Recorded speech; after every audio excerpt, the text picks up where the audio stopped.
Hello, greetings. This is Gilles. Welcome. I wanted to wish you a happy Sunday and talk about this week. The sun is going to traverse the Pleiades and going to conjunct on the 20th with the great central sun, the central sun of our universe, Alcyone. And so this is going to be a lot of download and important energies that we're all going to receive. And the Arcturians recommended that we envision three possible timelines that are that would be really good. The first one is that humanity is raising their consciousness enough to destroy this virus. The second timeline is that they could all work together. The second timeline is to envision that there is a very powerful and known person that discover a natural cure for this virus, completely natural, that could be used to extinguish all this fear and chaos.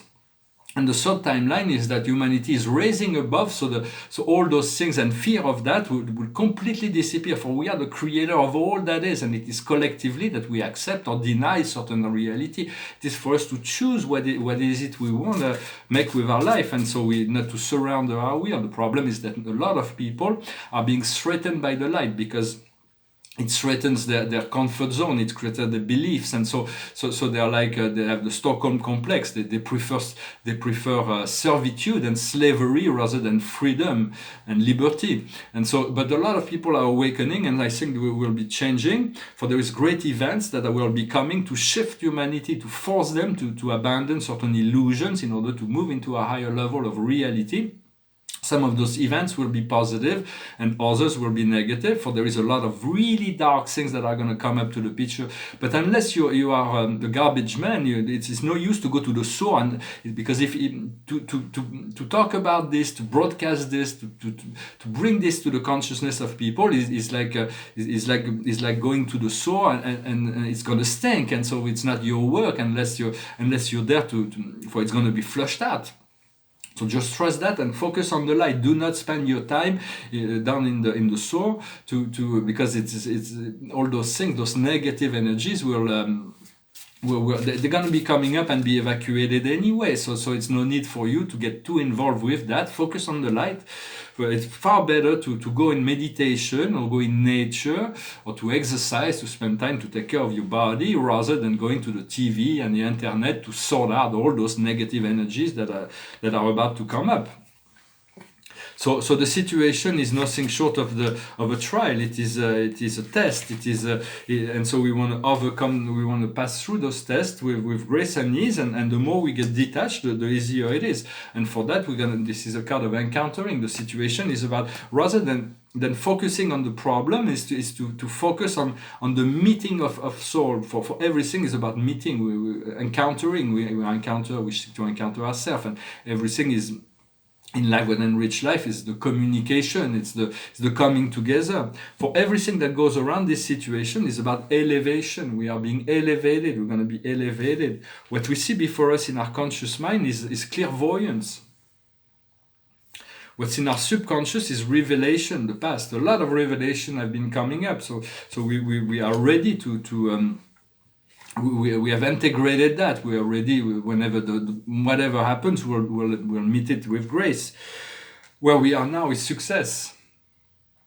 What's coming up in the near future is the light. The light is information. Light is love. Light is you. You are the light, and focus on that. So there is nothing else needed. For what our strength in the situation is compassion. It's about loving yourself. Take care of yourself first before there is anything to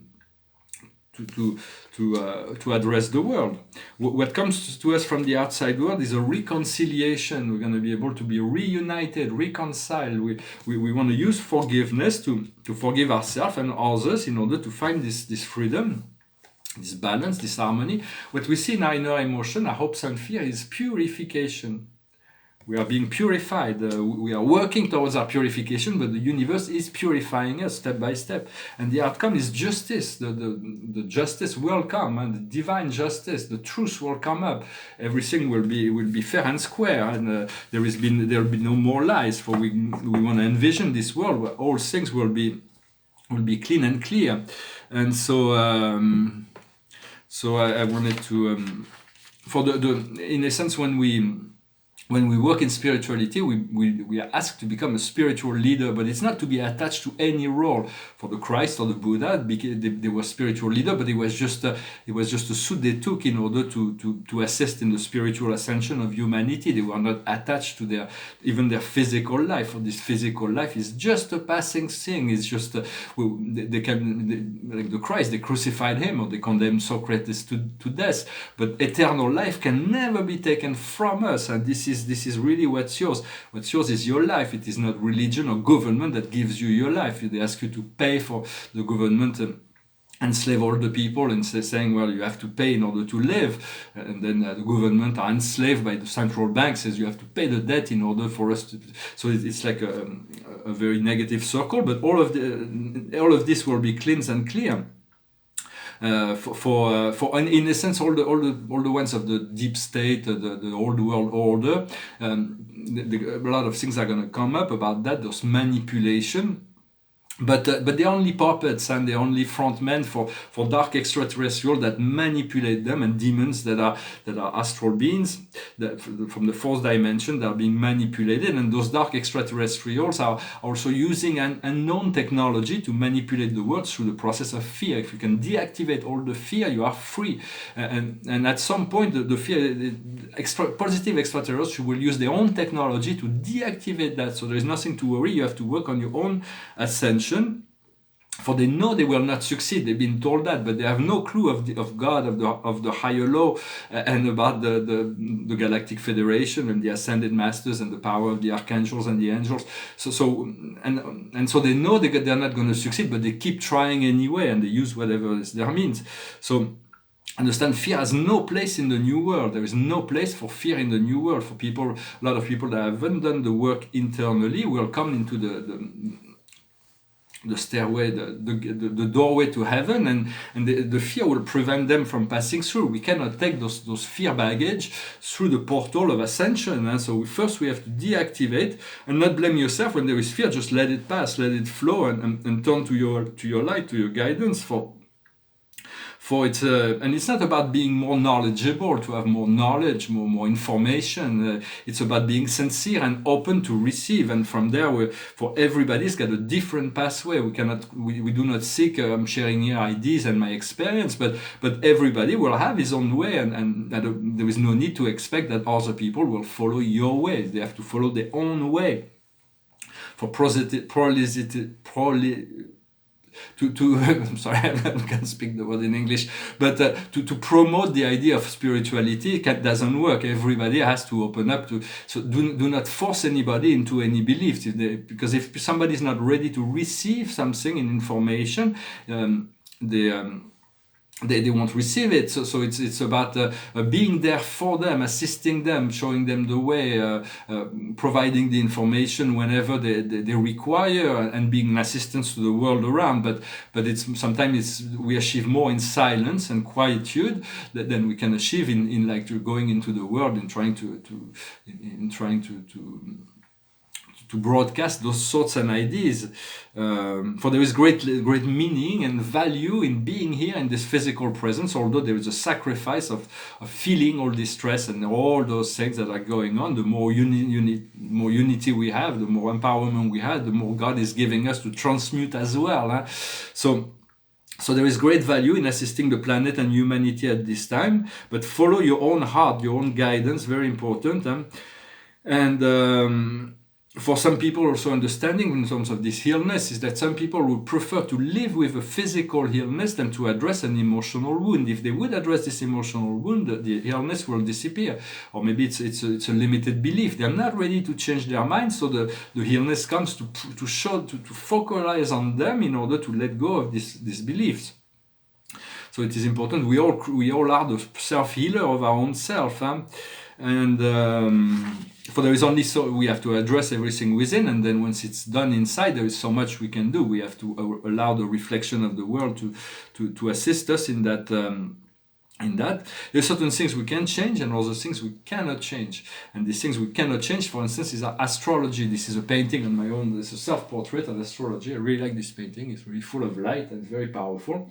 And there is about 150 planets in my astrology. But this is something we cannot change. We were born we were born, when we were born, at the time of our birth, we were imprinted with celestial energy.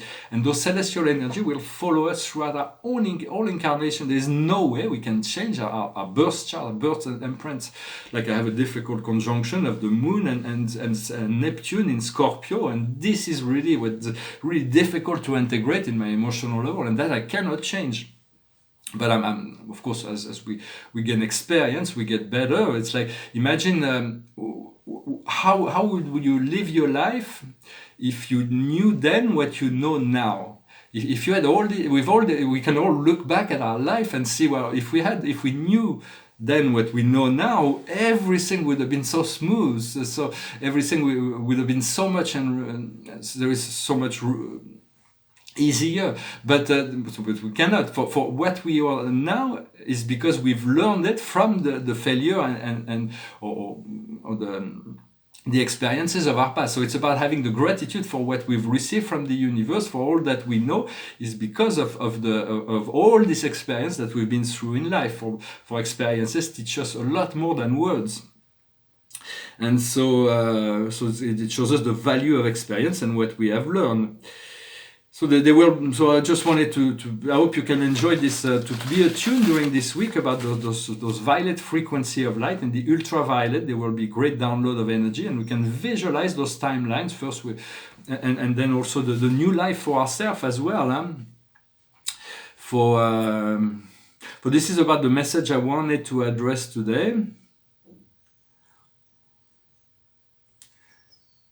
Yeah, in essence, this is what.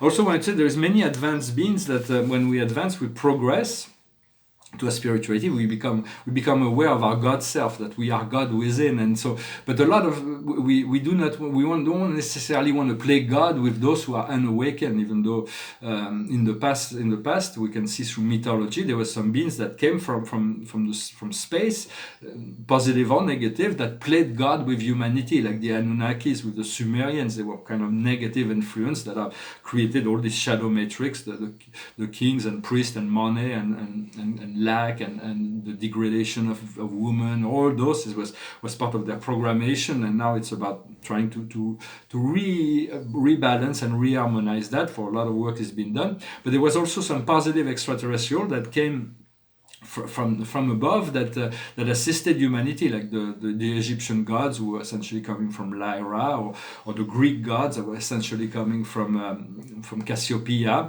Those were so advanced beings. They were like gods to mortal beings. But now all those beings are actually assisting. They're no longer playing God. They're all about being guides and friends they're all serving the one, and they're all assisting humanity in their upliftment. And some of those presence are being felt through the cosmic connection of the planets. For their and so. So yeah, do not go into there is no need to. I just want to repeat that there is no need to go into the dark side of the force in order to say to everybody, "Oh, look, it's so dark. Look, it's like because when you awaken, you see that is the first thing you see is the lower astral planes, and as we're trying to show it to others, we fell into it, and we are being subjected to those negative energies. So go directly into the light. Bypass all that and move directly into the envisionment of this freedom, this beautiful light that is above all that." Well, I hope this will make sense to you. You'll be able to utilize it. Behind me is a portrait of a self-portrait as a dragon. It's called. It's signed and dated 13th of April 2019. For I am a dragon, ascendant dragon in Chinese astrology, and this is my Western astrology. Which is not Vedic, it's more traditional tropical astrology, and I'm continuing to work on those cosmic symbols. It's about integrating symbols and divinity. There's a lot to be explained and realized, and those paintings are very deep, and they will and mysterious still, even for me. I'm going to sing a song that's about cosmos, that's very cosmic. It's the following of that song that I sang yesterday, but it's also about addiction. It's about overcoming addiction. It's when you look deep inside the words, you can see this is really what it's about, and it's called Ashes to Ashes. Do you remember a guy that's been in such an early song? I've heard a rumor from ground control. Oh no, don't say it's true. They got a message from the action man. I'm happy, hope you're happy too. I've loved all I needed love, solid details following. The shrieking of nothing is killing, just pictures of Jap girls in synthesis and got no money and got no hair. But I'm hoping to kick, but the planet is glowing, glowing, glowing. Ashes to ashes, funk to funky. We know Major Tom's a junkie, strung out in heaven's high, hitting an all-time low. Time and again I tell myself, I'll stay clean tonight. But the little green wheels are following me. Oh no, not again. I'm stuck with a valuable friend. I'm happy, hope you're happy too. One flash of light, but no smoking pistols. I've never done good things. I've never done bad things. I never did anything out of the blue. Whoa. Want an axe to break the ice? Wanna come down right now? Ashes to ashes, funk to funky. We know Major Tom's a junkie, strung out in heaven's high, eating an all-time low. My mother say to get things done, you better not mess with Major Tom. My mother say to get things done, you better not mess with Major Tom. My mother say to get things done, you better not mess with Major Tom. Great song from David Bowie. And so we'll see what happens. It's like I feel like on the edge of a precipice right now. It's like maybe if I fell into the precipice, it may be my last video. I will fall into the precipice one way or the other, but will spirit support me? Will it be something to catch me? We have to make leaps of faith right now. The card of the day is trust in yourself. The Archangel Metatron, the beloved Metatron, we want to call on Metatron to be in his presence. For those spiritual presence will always solidify our energy, comfort us. It says, trust in yourself, listen to your heart, do what brings you joy. So it's really much about confirm that it is about a leap of faith. The freedom of fear is the card number 0. And so it is an important time. And so I hope this week will bring you great joy, great change, great empowerment, great abundance, a renewal of energy. And I wish you a wonderful Sunday. Thank you very much. Namaste.